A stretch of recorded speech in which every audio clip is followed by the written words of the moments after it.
mag-inang Loren at Leandro Leviste, may tinatakasan? Ayon po kasi dito sa nabasa kong post, Legarda at Leviste nasa abroad habang may NBI at Ombudsman probes. Coincidence lang ba? Basahin ko po Hindi na ito simpleng usapin ng travel itinerary. Ang pinagtatanong ng publiko ay ang timing.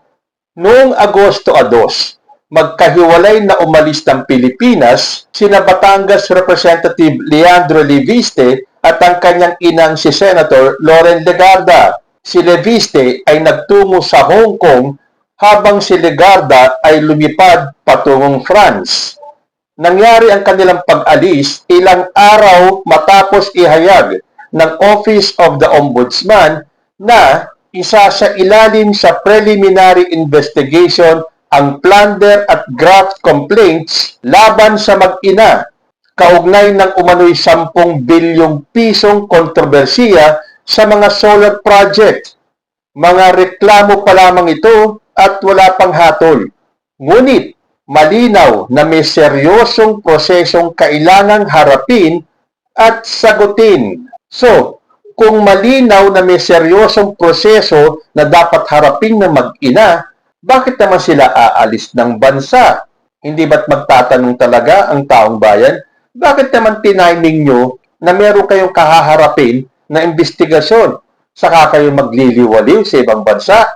Tuloy ko. Bukod pa rito, hindi personal na humarap si Leviste sa NBI noong August 6 matapos siyang ipatawag kaugnay ng fact-finding investigation sa umano'y planong i-frame up si Executive Secretary Ralph Recto sa isang fabricated sex scandal. Nakipag-ugnayan ang kanyang mga abogado sa NBI at itinakda muli ang kanyang pagharap sa August 11. Nilinaw din ng NBI na resource person pa lamang si Leviste at hindi pa respondent o person of interest. Ganoon naman pala So, hindi pa siya akusado, siya ay resource person pa lang. So, tingnan natin, babalik ba si Leviste bago mag-August 11? I very much doubt kasi ang balita ko ay nagpapa-extend pa si Leviste ng kanyang pagbiyahe. Mukhang gusto yata mag-around the world Pero umalis lang ba?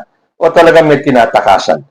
Tuloy ko. Samantala, nag-file si Legarda ng medical leave mula August 3 hanggang 5. Ito rin ang dahilan kung bakit wala siya sa huling impeachment hearing sa Senado.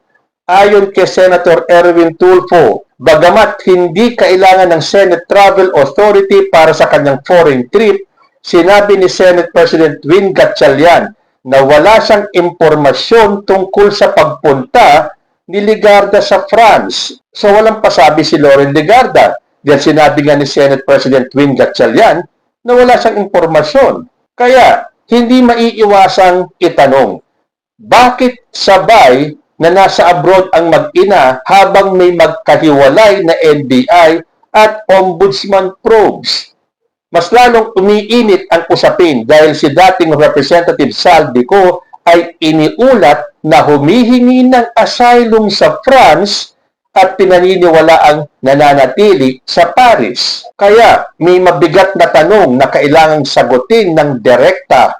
Nakipagkita ba si Senator Loren Legarda kay Saldico sa France kaugnay ng anumang destabilization effort? Naku, sana haka-haka lang ito at chismis. Dahil kung totoo ito, nasaan na yung dating Loren Legarda na nakilalang maayos, mabait at matinong senador? Tapos ganito ang kalalabasan? Makikipagkita kay Saldico sa France kaugnay ng anumang destabilization effort? Pero again, ito po ay binasa ko lang. Wala pang kasiguruduhan tungkol dito sa destabilization effort na to. Parang hindi namang kapanipaniwala na manggagaling kay Loren Legarda ang pagsisimula ng isang destabilization effort. Destabilization effort, kanino? Kay President Bongbong Marcos? Pagdating dyan, hindi kayo magtatagumpay din. Matatapos na ang termino ni President Bongbong Lahat ng ginawa niyong destabilization effort ay hindi po nagwagi. Pero hindi rin maaaring sisihin ang publiko sa pagtatanong. hindi krimen ang bumiyahe. Hindi rin otomatikong patunay ng pagkakasala ang medical leave. Pero kapag nagsabay ang Ombudsman probe, NBI summons, hindi personal na pagharap, pagliban sa Senado at biglaang pag-alis ng bansa, natural lamang na lumalim ang suspetsa. Hindi nga ba? Meron kayong kakaharap yung mga investigasyon bigla na lang kayong mawawala, ni walang pasabi sa Senado. So, dahil habang walang malinaw at direktang sagot sa kampo ng mag-inang Legarda Leviste, mananatili ang tanong, travel plans lang ba o exit strategy habang papalapit ang accountability? Pero narinig kong sinabi ni Ombudsman Remulla na sigurado siyang babalik ang mag-inang Leviste para harapin itong mga kaso nila. Dahil ito nga pong si Senator Loren Legarda ay hindi sumipot sa impeachment trial ng 3 sunod-sunod na araw, partikular na mula noong Lunes, August 3 hanggang Miyerkules, August 5, 2026. Ayon kay Senator Erwin Tulfo, si Legarda ay naghain ng medical leave kay Senate President Sherilyn Gatchalian para sa mga nasabing petsa. So, yun naman pala, naghain ng medical leave kay Senate President Sherilyn Gatchalian itong si Loren Legarda. So, alam ni Senate President Gatchalian na mawawala si Loren Legarda. Pero ang hindi ata niya alam ay yung detalye ng pagpunta ni Legarda sa France. Gayunpaman, ayon sa National Bureau of Investigation, lumipad patungong Hong Kong ang senador kasama ang kanyang anak noong August 2. Sumabay ang pagliban ni Loren Legarda matapos i-anunsyo ng Office of the Ombudsman ang pagsasailalim sa preliminary investigation kay Legarda at sa kanyang anak na si Batangas Representative Leandro Leviste ukol sa mga reklamo ng plunder, graft at conflict of interest kaugnay ng isang solar energy project. Itinanggi naman ng senador ang mga akusasyong ito at sinabing walang basihan ang mga reklamo. Walang basihan ang mga reklamo. Pero bakit bigla kayong lilipad ng ibang bansa? Yun nga na kasi yung timing Hindi talaga maiiwasan na magtanong ang taong bayan. Kung kailan nalaman ninyo na kayo ay pinaiimbestigahan ng Office of the Ombudsman, ay bigla naman kayong aalis ng bansa? Hindi ba? Lagi natin sinasabi, flight is an indication of guilt. Although wala pa naman pong sinasabing guilty itong mag-ina, but yung pong kanilang actuations o yung kanilang pag-alis ay parang nagsasabi na guilty nga sila. Hindi po ba? Maaalis nyo ba naman na magduda ang taong bayan? So, nag-file pala ng medical leave si Senator Loren Legarda dahil ayon po dito sa balita, giniit ni Senador Loren Legarda na formal siyang nagsumiti ng medical leave sa Senado mula August 3 hanggang 5, 2026. Hinimok din niya ang publiko na huwag iugnay ang kanyang biyahe sa mga umano'y mali at walang basehang aligasyon na anya'y nakakasira sa kanyang matagal ng reputasyon sa serbisyo publiko. Kasunod ito ng pagkumpirma ni NBI Director Melvin Matibag na nakaalis na ng bansa ang senadora kasama si Batangas 1st District Representative Leandro Leviste. Ayon po sa statement ni Senator Loren Legarda, I confirm that I filed a formal medical leave with the Senate covering August 3 to 5, 2026 in accordance with Senate rules.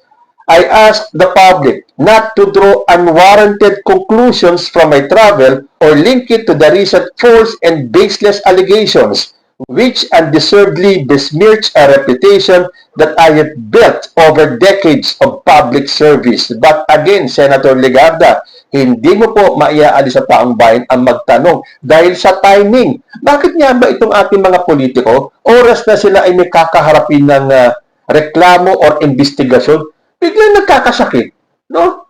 Halos lahat yan. Biglang suddenly nangangailangan sila ng wheelchair.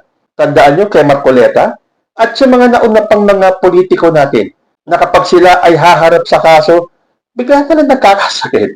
So, hindi po exempted si Loren Legarda. So, ang sinabi niya, nag-file siya ng medical leave from August 3 to 5. So, ano na ba ngayon? August 8. Nakabalik na ba si Senator Loren Legarda? Sabi po dito sa research ko, no, Senator Loren Legarda has not yet returned to the Philippines. She left the country on August 2, 2026 on a flight bound for France via Hong Kong. Her office filed a medical leave of absence from August 3 to 5, 2026. While her medical leave has expired, dahil sinabi nga niya 3 to 5 lang government officials like Senator Erwin Tulfo have expressed hope that she will return next week, though no official arrival date has been verified. Her sudden departure occurred just as the office of the Ombudsman placed her and her son, Batangas Representative Leandro Leviste, under preliminary investigation for a multi-billion peso plunder and graft complaint linked to solar energy projects.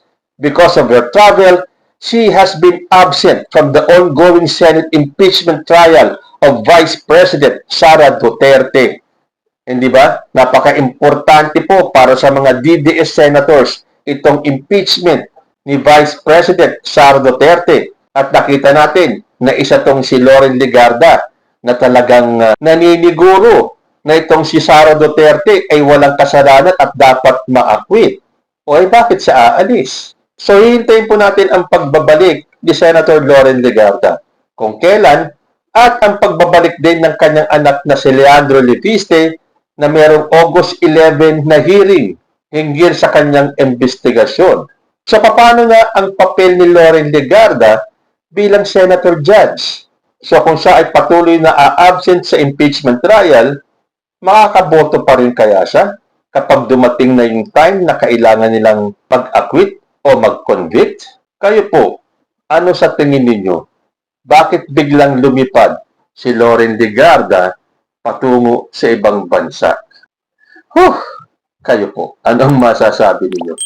Comment lang po down below and I will see you in my next video. Diyos, tiyag nila.